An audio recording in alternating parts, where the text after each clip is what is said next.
On this edition of NESCom Connection, we take a look at the lives of international students on the Husson campus. Some police officers in Michigan give gifts to drivers, and we have the latest on your Husson sports and weather. It's Friday, December 12th, and NESCom Connection starts right now.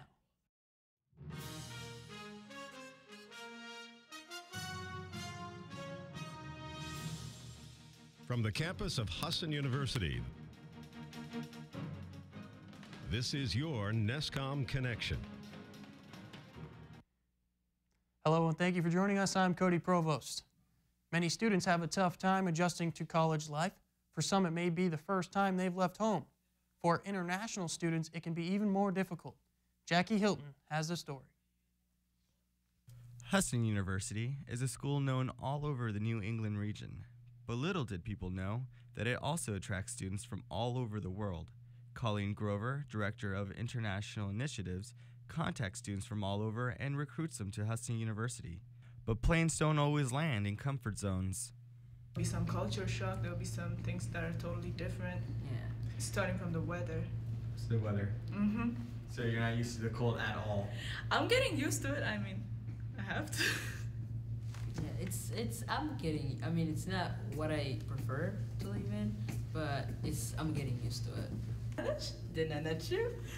Amakuru mesa.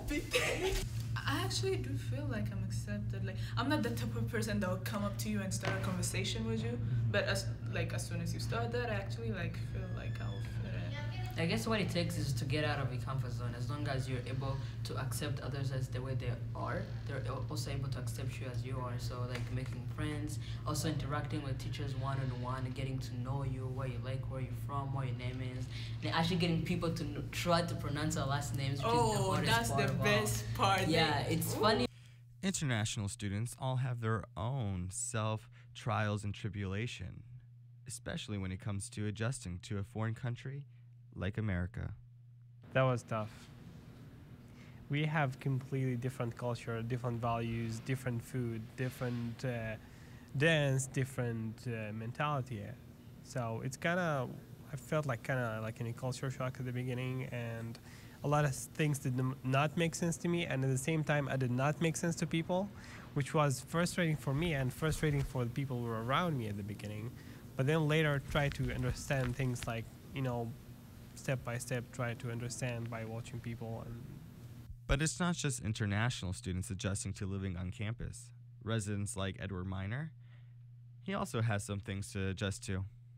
Living with someone from a different country is interesting because they have a different lifestyle, so you get to learn a lot about their culture. Having lived with a foreign exchange student, it's definitely kind of opened me up a little bit to other cultures, because I've learned a whole lot through him about his culture, and I'm always kind of wondering things now that I've never really thought about before. As more international students come to Husson University and get plugged in on campus through clubs and organizations, Christy Cologne, a student and an RA on campus, wonders if they're getting full recognition for the things that they do. International students are really making a difference here at Husson, and I feel like they really should be recognized for it, and they're really not. Just because they have their pictures up on a board, that doesn't really signify anything. It's like we walk by that. I don't even know how many times I walked by that hall until I realized that the other day. And I just feel like we should give them more credit. We should give them more, or let them be known in different ways, and let them know that we do appreciate what they do. NESCom Connection, Jackie Hilton. Next year, Husson will be working to add to the growing population of international students. The CIA is under fire after a scathing Senate report on the agency's torture tactics draws international criticism. Some members of Congress are calling for CIA Director John Brennan and other top officials at the agency to resign. But as Jim Acosta tells us, some people are coming to the agency's defense. With the debate raging over the fallout of the torture report, the White House is staying on the sidelines. Press Secretary Josh Earnest refused to weigh in on whether CIA officials should be tried for interrogation tactics the president himself has described as torture. Do those details warrant going back and re-examining whether people should be prosecuted? Decisions about prosecution are made by career federal prosecutors at the Department of Justice. The Justice Department says the federal prosecutors who looked into the program won't be launching a new investigation. based on the report from the Senate Intelligence Committee's Democratic Chair Dianne Feinstein. Trial or no trial, the CIA has some big names coming to its defense, from former Vice President Dick Cheney, who blasted the report on Fox News. I think it's a terrible piece of work. We did exactly what needed to be done in order to catch those who were guilty on 9/11 and to prevent a further attack, and we were successful on both parts. This report says it was not successful. The report's full of crap. To the agency's former director, Michael Hayden. What stunned me about the report most was the fact that it was written in the way it was written. It is an unrelenting prosecutorial document. Both men say the CIA is right in asserting that harsh interrogation techniques like those shown in the film Zero Dark 30 actually prevented attacks and saved lives.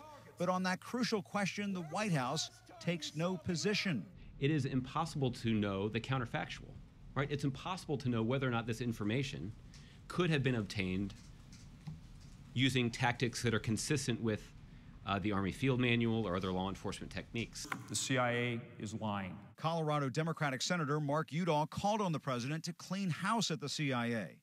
Udall said an internal review of the interrogation program conducted by former CIA Director Leon Panetta found the agency repeatedly misled Congress about the brutal tactics. The president needs to purge his administration of high-level officials who are instrumental to the development and running of this program. For Director Brennan, that means resigning. CIA Director Jim Brennan has said that he does not plan to resign. Coming up after the break, NESCom Connection reporter Jordan Cust will tell us how Husson students are coping with stress here at Finals Week. Please stay with us.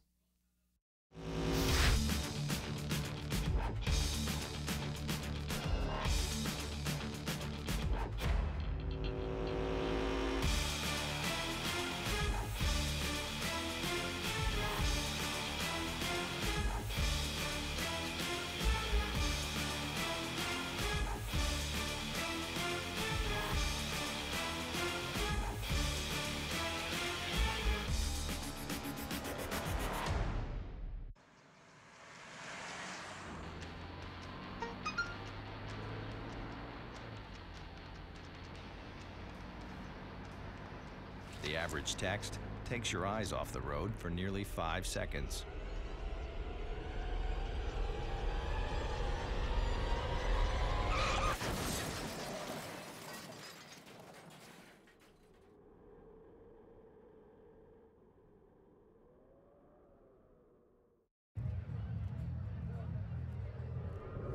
Looking for these? You drive buzzed. It could be one very expensive ride. First, you gotta make bail. Then pay me to get your car back.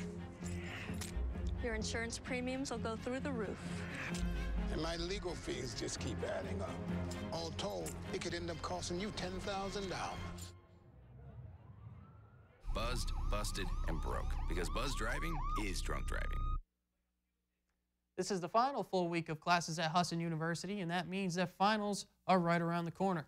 Reporter Jordan Cust joins us to tell us more about how the students are handling the pressure. Jordan? Thanks, Cody. The last few weeks of the fall semester typically mean cramming for finals, caffeine-induced all-nighters, and abnormally high stress levels. Unless you're Becca Eddowes, an entertainment production student at Husson University. To be perfectly honest, with my major, I'm not stressed at all because we don't have very many tests. It's more like right now I'm building a set model, so I have to finish that. That's my final. Eddowes says that she had higher stress levels in high school. Now she thinks that one bad grade won't make or break an entire class. Some students aren't as calm as Eddowes, though. Jackson Grimm, a video production major, says he had a lot of stress in high school. That stress has stayed with him. He, like other students, has more than enough on his agenda. For me, I'm not even sure when any of my finals are. So I'm a little bit freaked out. At the same time, I'm planning an event and I've got work. So I've got like 6 different things bogging me down on what's going on. She didn't ask you about that. It doesn't matter. It's stress. It's stress. Husson University has a few remedies for all that stress. The Zen Den, located in the O'Donnell Commons, offers dim lights and comfy chairs. There are also crayons and even some Play-Doh. Husson has a counseling center, too. The center is located in room 214 in Peabody Hall. Students can stop by the center for any issue, ranging from anxiety to depression, even substance abuse. Cody? Thank you, Jordan. You could say it's a custody battle 100 million years in the making. CNN's Kyung Law has the story of one man fighting to get his dinosaur back.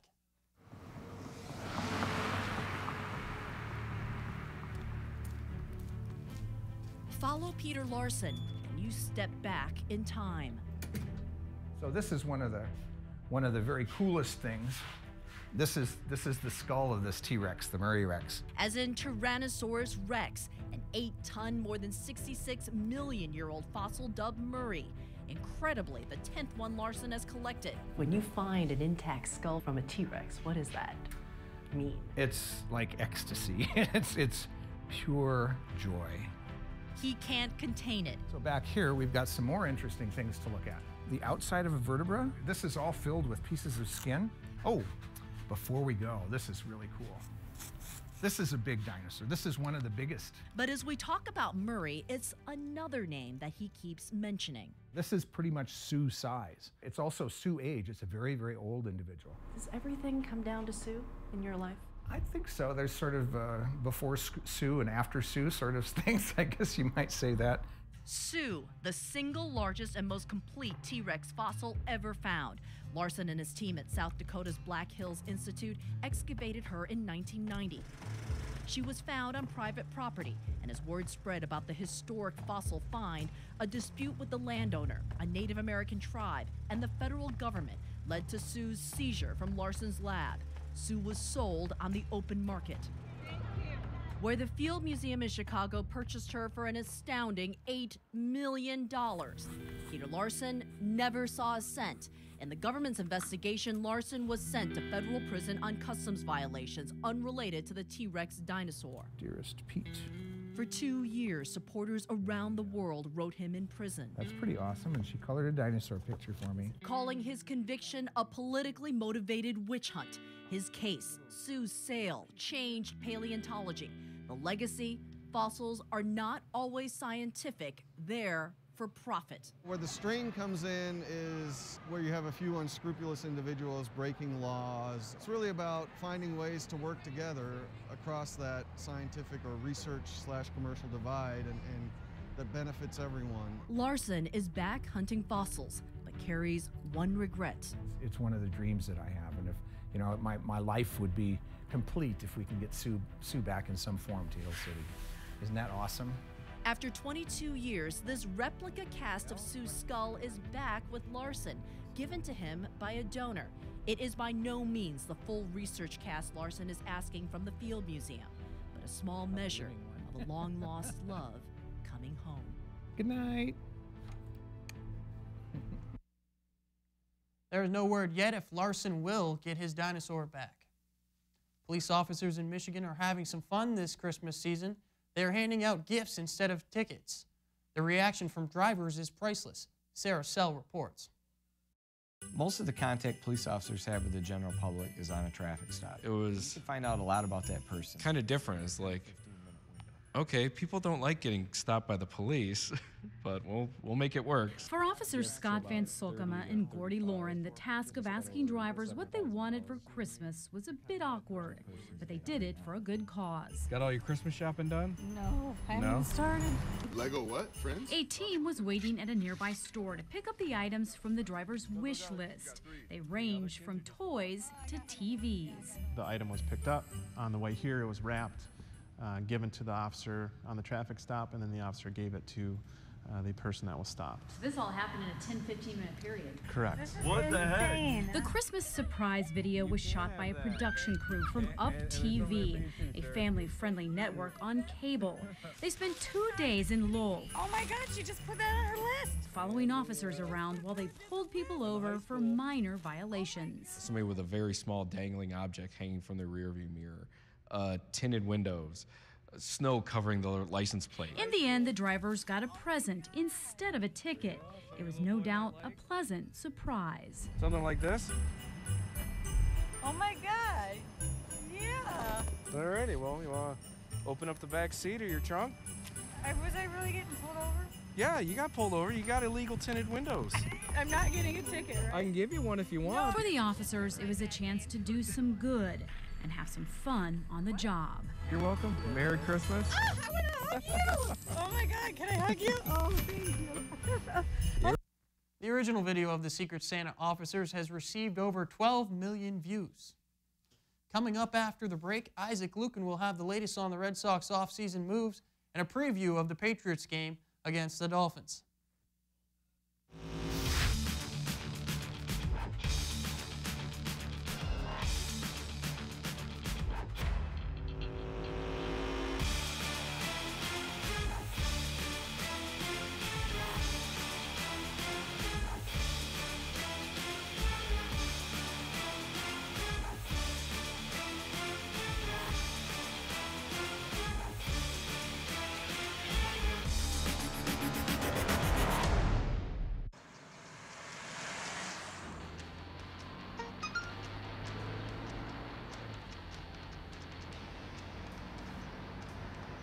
The average text takes your eyes off the road for nearly 5 seconds.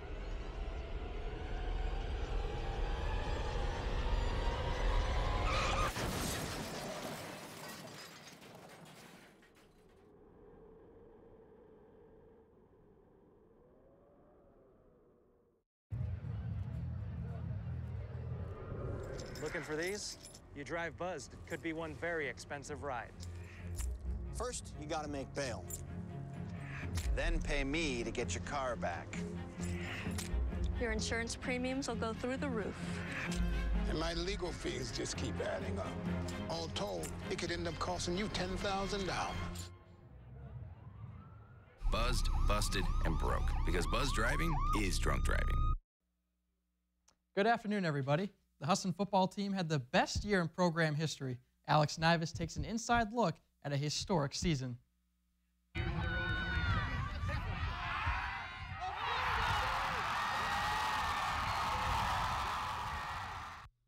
The fans were booming with excitement.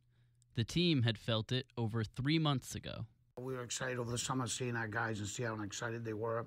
Knew we had great leadership, so really it was a great day of optimism, and everybody was excited. Head coach Gabby Price knows that for any team to be successful, young players like John Smith and Dion Wiggins need to grow. Dion set out the first half of the first game, played a little bit of spring ball. We knew he was athletic, but just didn't quite realize he was that athletic. For the seniors, like defensive back Stephon Dance, having a great season and hosting a playoff game this year was a little more personal. I knew if I stay, we'll eventually get one before I leave, and that was the goal, and I accomplished my goal. Even though Dance and the Eagles came up short in their playoff game, losing to MIT 27-20 in overtime, Stephon and Coach Price expect big things for the Husson football program. Since we lost the playoff game, now we know we could win the ECS conference. I want them to know, like, now we could keep going. Now we got to win a playoff game, take it one step at a time. So next year, I would love to see them host another home game and have them win, and then go on to the road and keep it going, try to get the NCAA title. So I think, you know, that each time you improve it, and hopefully it's the same results and you win 8, 9, 10 games. Eagles fans are hoping the same, but preferably with a different ending. Alex Nivas, NESCom Connection. The football team is starting their off-season workouts preparing for spring practices. Now let's go to the hardwood, take a look at the Husson men's and women's basketball teams. They each have 2 home games this weekend against a pair of Vermont teams. On Friday night, it will be an Eagle versus Eagle matchup as Green Mountain pays a visit to Newman Gymnasium. The women will start at 5:30 and the men will follow. During halftime of the men's game, the name of the Husson Eagle will be revealed. Then a quick turnaround as both teams are in action Saturday, taking on the Spartans of Castleton. The ladies will play first at 1 o'clock. The men are set to start at 3. If you wear neon colors to either game, you'll receive a special prize. All 4 games will be on 89.3 WHSN, and Saturday's games will be televised on ABC 7. The offseason is always a busy time for baseball teams, and the Red Sox are no exception. The Red Sox will be without their fan favorite John Lester this season. Their Sox traded their ace pitcher to the A's for outfielder Yoenis Cespedes last season with hopes to re-sign him this offseason. The Southpaw agreed to a 6-year, $155 million deal with the Chicago Cubs. The Red Sox were reportedly in the running, but a connection with GM Theo Epstein led him to signing with the Cubs. Lester won 2 World Series with Boston and has a 116-67 career record with a 3.58 ERA. With Boston shorthanded on the mound, they moved quickly to reinvigorate the position, acquiring Wade Miley, Rick Porcello, and Justin Masterson. 28-year-old Miley has spent his 4-year career with the Diamondbacks and has a career ERA of 3.79. Boston lands the lefty Miley by giving up prospects Ruby De La Rosa and Allen Webster. Right-hander Porcello started 31 games for the Tigers and went 15-13 last season. The Sox send Yoenis Cespedes with minor leaguers Alex Wilson and Gabe Spear to the Detroit Tigers. Now we go to some free agency. Justin Masterson, he started his career mostly as a reliever for Boston, then was traded to the Indians in 2009 for slugger Victor Martinez. Masterson played for both the Indians and Cardinals last year. The trio of incomers combined for 30 wins last year. The Boston Bruins are facing the Chicago Blackhawks in a rematch of the 2013 Stanley Cup Finals, which is still a sore subject in these parts. The Bruins, though, they get their captain back, Zdeno Chara. He's missed the last 19 games, and first game back was not the start the Bruins wanted. Here, Patrick Kane waits, takes his time, and gets that one to go top shelf. Bruins spotted the Blackhawks a 3-0 lead. They finally woke up in the third period as Milan Lucic gets past a Blackhawks sandwich to find Torrey Krug. That brought the Bruins to within 1, and there was a little extracurricular activity going on. Here we see a nice few haymakers from Andrew Shaw and Chris Kelly. That was as close as the Bruins would get, as former University of Maine standout Scott Darling had 34 saves on the night. Blackhawks, they win 3-2. Chicago has won 8 in a row. Boston will host the Senators on Saturday. The Celtics are in action against the Hornets, a team that center Tyler Zeller has some family ties to. We'll pick this one up in the first quarter, and Rajon Rondo misses the easy layup. Hornets now on the fast break, and once you know, Cody Zeller, his younger brother, gets in for the basket. Count that as well. He got fouled on the play, and at that point, Charlotte was up 16-10. Now, older brother Tyler, he'd get his chance for some revenge right here as he gets this hook shot to fall. Celtics still trailing at that point, though. It was 20-14. So we've seen the two brothers score. How about going against each other? Cody goes up for the dunk, and Tyler says, access denied. Block right there. Chalk that one up for the older brother. Celtics up 34-32, but that lead wouldn't last long. Former Celtic Al Jefferson gets that one to go. He had a game-high 23 points on the night. Hornets would go on to win 96-85. The Celtics are home tonight against the New York Knicks. The Patriots are set to take on the Dolphins this weekend, looking to shore up their 12th division championship with Tom Brady at the helm. The Patriots need a win to keep their tiebreaker intact with the Denver Broncos for first place in the AFC. This game won't be a walk on the beach. Miami beat New England in Week 1, 33-20. The Patriots struggled, allowing 181 yards on the ground and had 9 penalties. New England has not been swept by a division opponent since 2000 when Drew Bledsoe was under center. Kickoff is set for 1 o'clock at Foxborough, where the Patriots are 6-0 this season. Coming up after the break, Jackie Hilton will have your local weather forecast.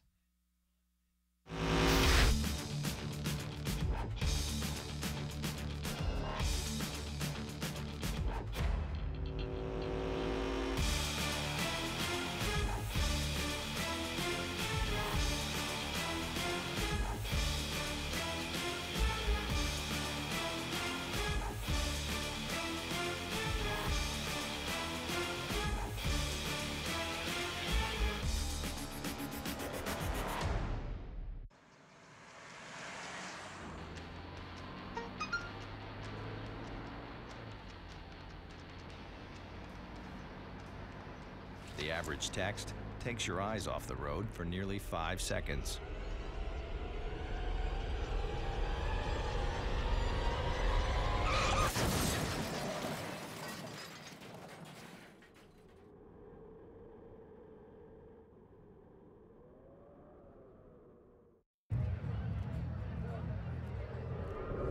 Looking for these? You drive buzzed, it could be one very expensive ride. First, you gotta make bail.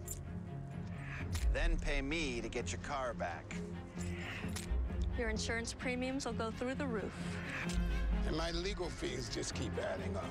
All told, it could end up costing you $10,000. Buzzed, busted, and broke. Because buzz driving is drunk driving. Let's take a look at the state's temperature. In Presque Isle, we have it at 36 degrees. In Bangor, we also have it at 36 degrees. Augusta, we have it 34 degrees. And in Portland, we have it 38 degrees. Relatively the same temperature. Let's take a look at the 5-day forecast.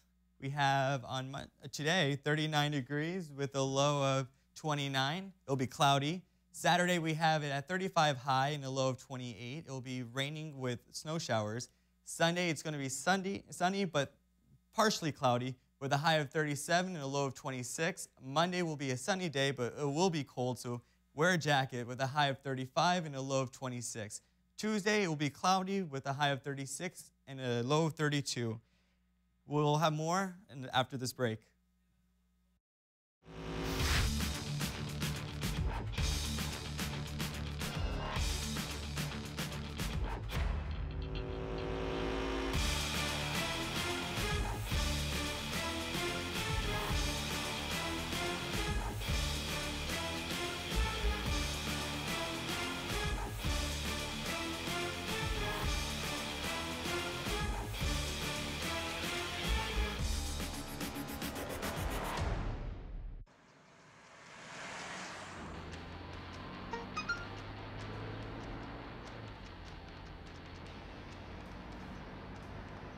The average text takes your eyes off the road for nearly 5 seconds.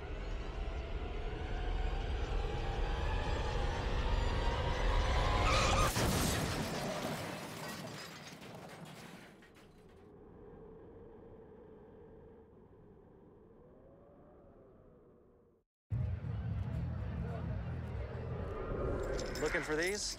You drive buzzed, it could be one very expensive ride.